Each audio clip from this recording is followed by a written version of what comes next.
This video is sponsored by Storyblocks. The iPhone 12 Pro is here, and you've probably seen 400 videos about it. Today we're talking about filmmaking and video creating using the iPhone 12 Pro with the Moment app. There are some benefits and some issues. We're gonna get into all of that, and I'll show you some beautiful outdoor test footage along the way.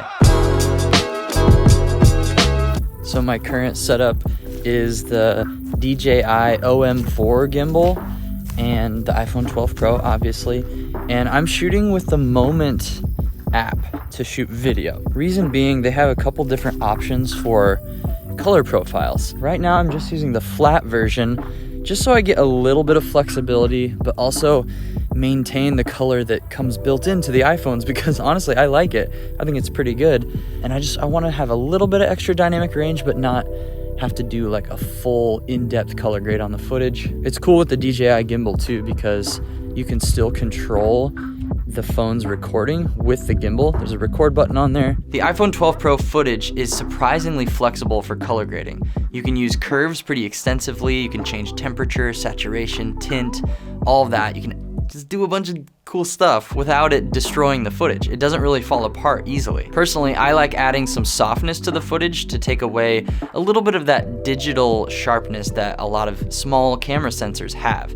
So I added about 15 to 20% softness using Film Convert, and I think it cleaned up pretty nice. The flat profile is nice because it gives you a little bit of flexibility to customize and grade your footage, but it's not so flat that you get crippling anxiety when you drop it into your timeline. Now let's chat about a couple of the useful functions that you get using the Moment app over just the native iPhone camera app.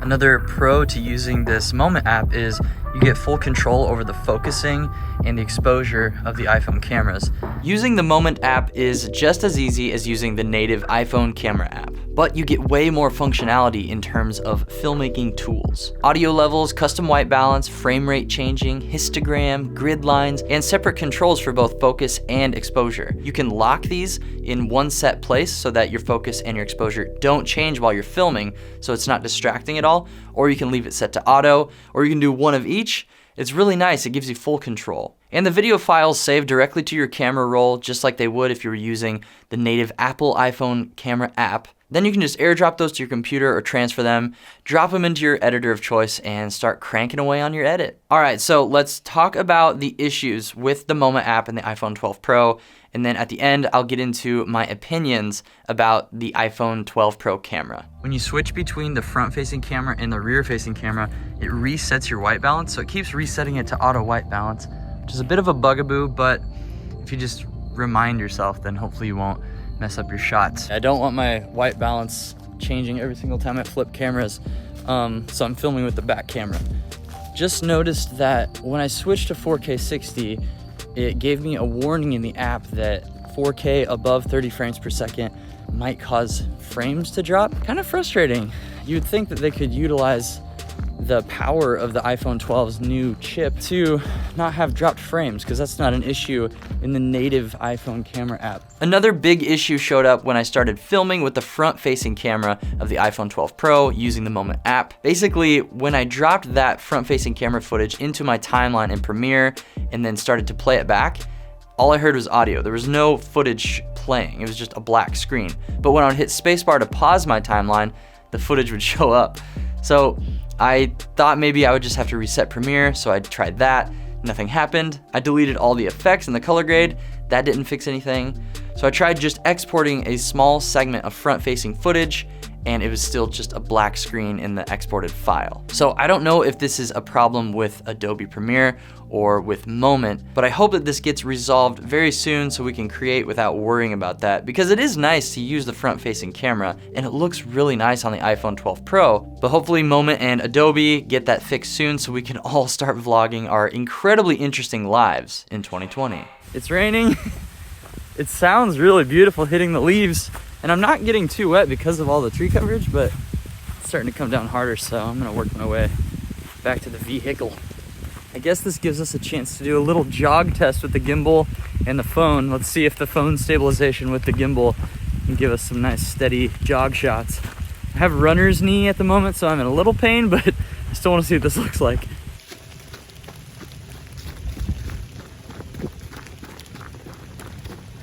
Ow. Oh, I gotta stop. So the iPhone 12 Pro camera is really good. I like what Apple's doing with the colors. I think the skin tones actually look really good. I didn't find myself adjusting the tint too much or anything like that.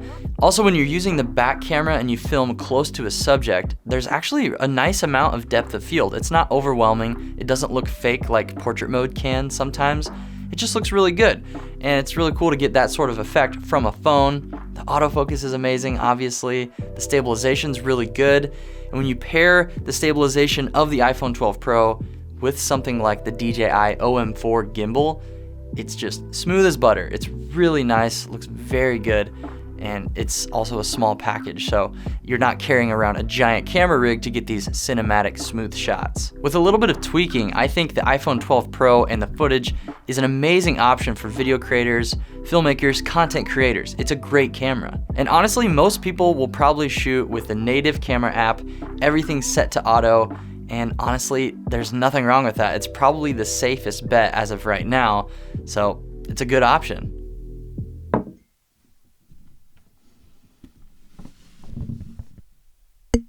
Thank you so much to Storyblocks for sponsoring today's video. It means a lot. Basically, the thing that they're the most famous for is incredible stock footage. Like that. Right behind me, I have a picture of probably a mom on her phone, because we're talking about iPhones today. So that's super relatable and really easy to find on their website. My ankle hurts a little bit. I gotta move it. So yeah, the thing you probably hear the most about Storyblocks from me and other creators on YouTube is their stock footage. It's really good quality. They have stuff in 4K. But they aren't just a stock footage asset library. And yes, we're going to continue to watch some beautiful movies on the back provided by Storyblocks, but also here's some other stuff that they offer. Music, sound effects, After Effects templates, images, and more. Let's be honest with each other. We have to pay a lot of money to actually make videos. We gotta have editing software, we gotta get music, sick packs and presets. So it's nice that Storyblocks has affordable options and they have unlimited plans. They have over 1 million royalty-free stock assets. So once you download it, you can use it, and that sucker can be posted anywhere. Check out the link in the description to learn more about Storyblocks and check out their subscriptions, all that good stuff. Subscribe if you want, watch more if you want.